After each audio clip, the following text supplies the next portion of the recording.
Soldat Rager au rapport, chef. Ah, mais c'est vous les gens. Bon, et bien puisque vous êtes là, je vais en profiter pour vous raconter quelques anecdotes insolites sur les guerres. Et plus précisément, sur la Seconde Guerre mondiale.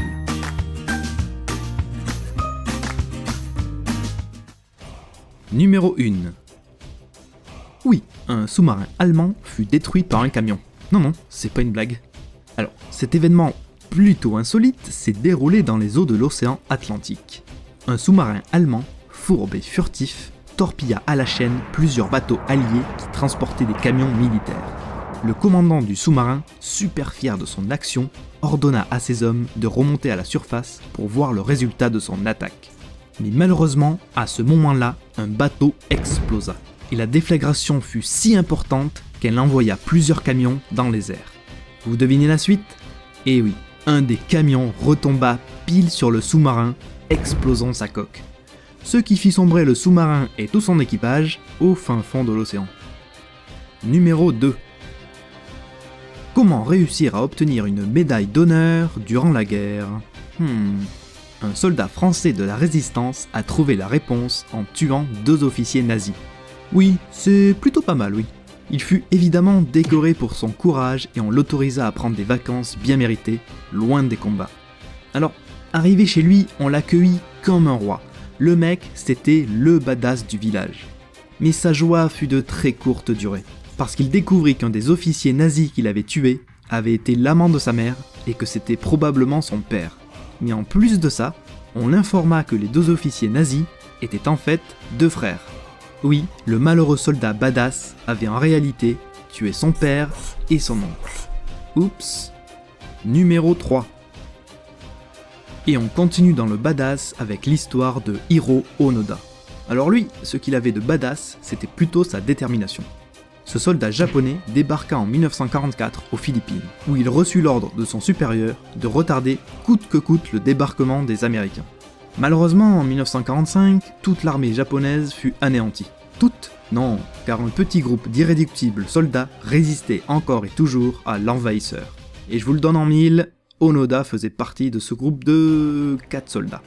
Le groupe se réfugia dans les montagnes et organisa des embuscades pendant de nombreuses années. Ce qu'ils ne savaient pas, c'est que depuis 1945, la guerre était terminée, et surtout que le Japon avait capitulé. La police leur laissait régulièrement des messages en les informant que les combats avaient cessé, mais nos 4 soldats japonais ne voulurent rien savoir et continuèrent à se battre. Et ça, pendant un temps incroyablement long. 30 ans après, du petit groupe de 4 soldats, il ne restait plus que Hiro Onoda. Et en 1974, un étudiant japonais, passionné par l'histoire incroyable de ce soldat, partit à sa recherche. Finalement, il le retrouva dans les montagnes et réussit à le convaincre que la guerre était terminée. Hiro Onoda rentra chez lui, acclamé par l'armée pour sa détermination en béton. Ce qui fit de lui le dernier soldat de la Seconde Guerre mondiale à se rendre. Et ça, 30 ans après la fin de la guerre. Numéro 4. Le major américain Malcolm Wheeler Nicholson eut une idée plutôt farfelue pour le débarquement. Il voulait que les parachutistes portent un uniforme de chauve-souris. Oui, vous avez bien compris, oui, de chauve-souris. Il pensait qu'accoutrés de cette façon, les soldats pourraient faire peur aux ennemis et les faire fuir. Heureusement, cette idée d'escouade de Batman ne fut jamais concrétisée.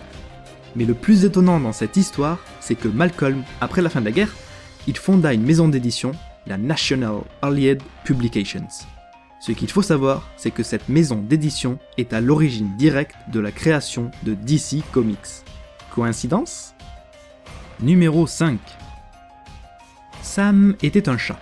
Sam était l'animal le plus poissard de la Seconde Guerre mondiale. Ou le plus chanceux en fait, je sais pas trop.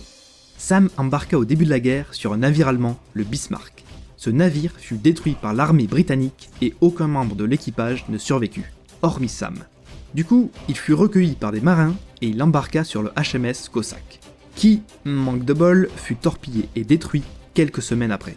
Mais Sam survécut encore une fois, et on le surnomma Sam l'insubmersible.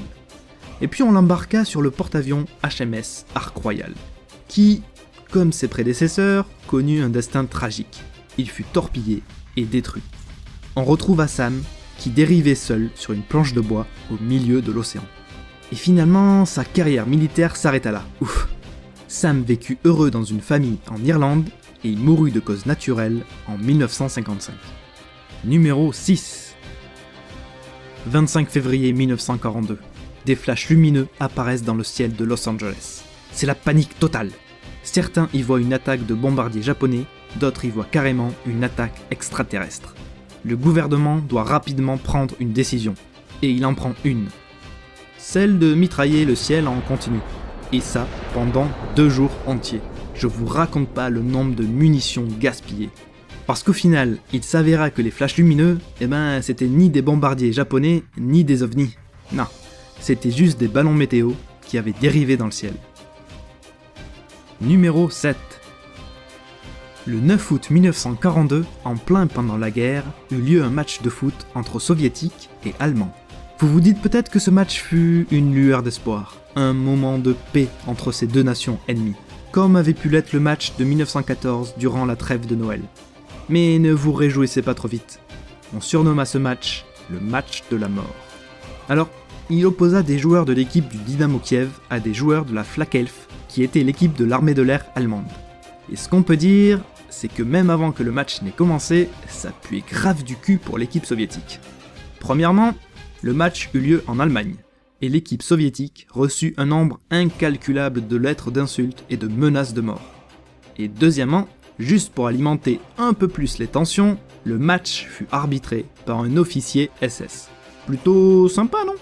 Mais malgré cette énorme pression, l'équipe soviétique remporta le match 5-3. Vous l'aurez deviné, ce qui devait arriver arriva. Tous les joueurs de l'équipe soviétique furent arrêtés par la Gestapo et emprisonnés. Mais la persécution ne s'arrête pas là, et le match de la mort porte malheureusement bien son nom. En effet, quelques jours plus tard, 5 joueurs soviétiques furent exécutés pour venger la défaite de l'équipe allemande. Numéro 8. L'ultime bataille de la Seconde Guerre mondiale eut lieu 2 semaines après le suicide d'Hitler. Et ce qu'on peut dire, c'est qu'elle fut étonnante à pas mal de niveaux. Déjà, c'est une des rares batailles où 2 nations ennemies combattirent ensemble. En effet, les Américains et les Allemands unirent leurs forces pour contrer une attaque de troupes SS. Et puis, cette bataille est la seule et unique fois où une troupe américaine dut défendre un château médiéval. Et oui, parce que la confrontation eut lieu au château Hitter en Autriche. Le but de la mission, c'était de protéger plusieurs personnalités que les SS voulaient à tout prix éliminer. Le groupe de défense était constitué de 14 soldats américains et de 20 soldats allemands. Et cette formation, plutôt insolite, tenut bon et repoussa les SS jusqu'à l'arrivée de renforts. Voilà les gens, j'espère que la vidéo vous a plu. Si c'est le cas, n'hésitez pas à partager la vidéo, à vous abonner à la chaîne et à laisser un commentaire. Allez, rompez soldats et à la prochaine!